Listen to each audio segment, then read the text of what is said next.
Hi, Jessica. Hi, how are you doing? I'm Judy Chang, and I am one of your Scholarly Research Project Deans. So great, I'm so glad you can come on in. And I know you're here to talk about your Scholarly Research Project, so what are you interested in? I don't know. So that's actually not an unusual thing. Oftentimes when we're asking you, oh, come up with a research project, you kind of get that blank, oh my God, what would I do that I'd research on? And so where do you start? Where do you begin to actually find the research questions that are of interest to you?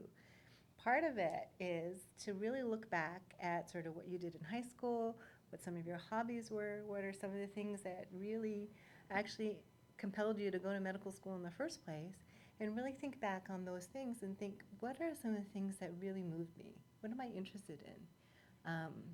What are my hobbies? What things could I explore or be fascinated by? Well, that's not unusual. A lot of people actually don't exactly know what they're interested in doing in research. So let's go back and think about, what was your major? What was your major in undergrad?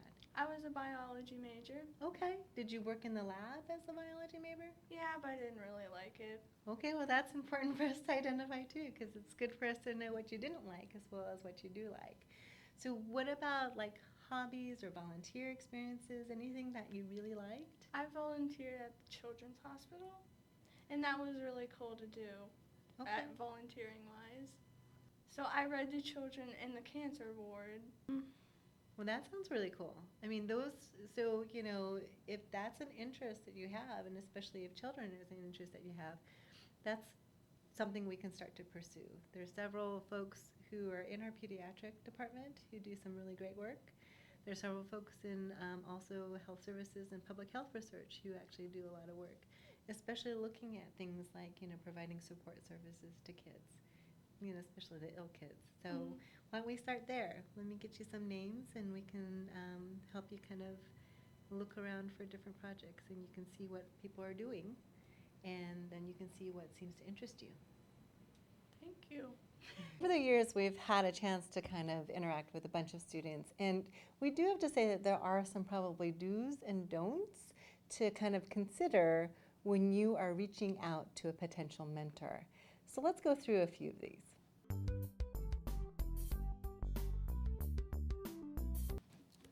Hi, John. Hi. Oh, yeah, I'm sorry, I'm late, I know, yeah, hi. Hi, Who yeah. who are you? No, Dr. Chang. Oh, okay, Yeah. okay, cool, all right. Okay. Great. Okay, So how can I help you today? well, 1 second. Oh, yeah, I need a mentor, can I get a couple names from you? I gotta do this research thing and, don't know much about it, but just get a couple names from you, I think would be good. Okay, so one of the things to kind of recognize with regard to anybody that you're reaching out to for help, to kind of 1 second. Excellent.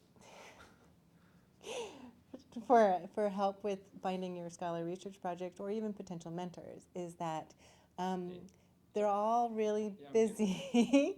Yeah, just, yeah, I'll get there. Hold on just a sec.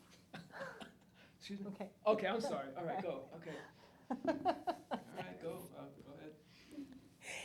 They are really busy. Many of them are actually doing this on a volunteer basis. They're actually really trying to help the students and be there as a resource. But they're not actually getting paid to do this, and they're just mainly doing this because they're committed to the educational purpose of things. So be respectful of their time. Be respectful of sort of what they're willing to offer. Recognize that it's actually something of a favor that they're offering to you. And so showing respect by being on time, making it to your appointments that you've made with them. If you're going to be late or having to miss it, to let them know so that they understand that that wasn't your intention.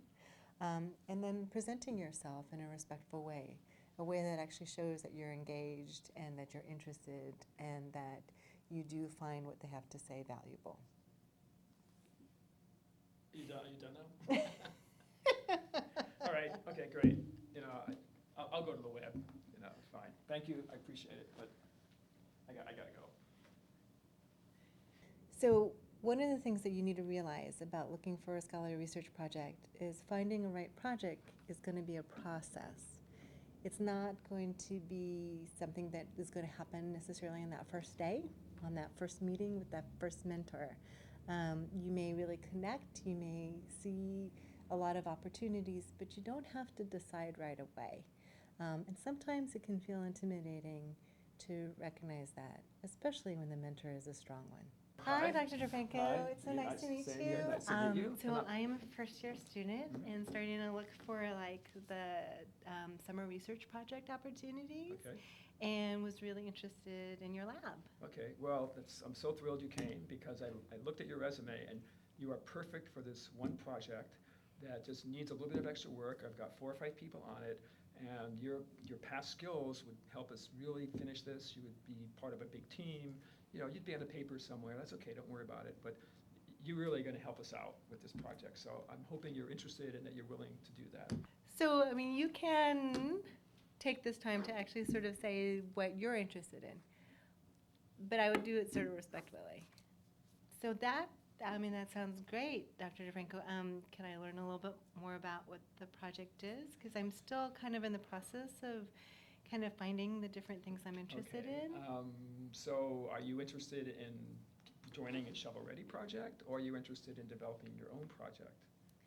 Well, you know, I'm interested in joining something that might have the opportunity to kind of then turn into something that I might be able to take some leadership on. Okay.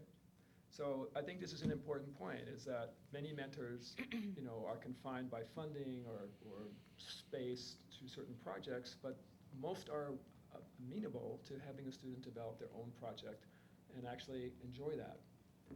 So, you know, I think it's a great idea. You know, this project that I wanted you to go on will be done. Somebody will get it done. But, you know, I'll give you some reading, and if you can come up with something independent that's going to make you learn more, it'd be great. So, but why don't you go back?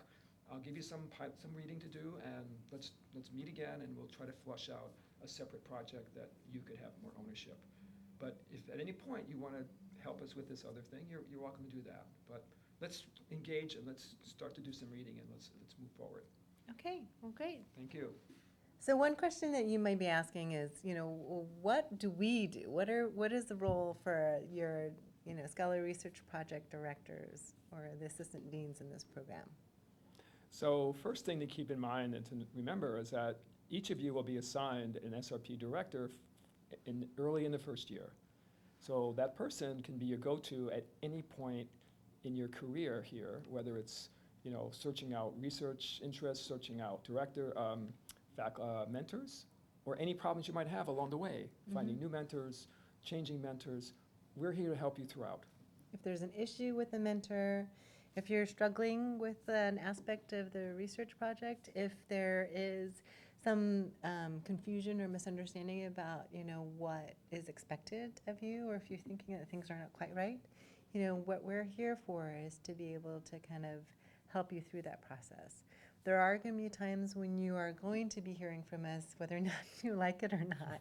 And these are things called the progress reports and the quarterly reports. And that's when we'll be sending these little niggling kind of emails to kind of say, hey, you know, where are you on your project? The point of that is to not really to nag or niggle you. It's really to kind of be a tickler to help remind you that this is a course that you still have obligations to, because it's going to be tough. It's not scheduled in like the other courses are, and it is something that you actually have to take some more initiative to keep moving forward on it. So we are just one resource for you, and there will be many opportunities for you to learn about the Scholarly Research Project, about the Summer Research Project. There's a speed dating event we hold in September. There's a meet and greet with your SRP directors, usually October, and there's some career lunches. So you're going to hear a lot more from us, but as soon as you're here, you will have pretty much an assigned director, and we're here to help. So with that, I think we'll leave you with a little rap that will make sunglasses? Yes, I will use my sunglasses that will help you remember what we do. Judy? We're SRP directors and we're here to stay. If you need to find a mentor, just come our way.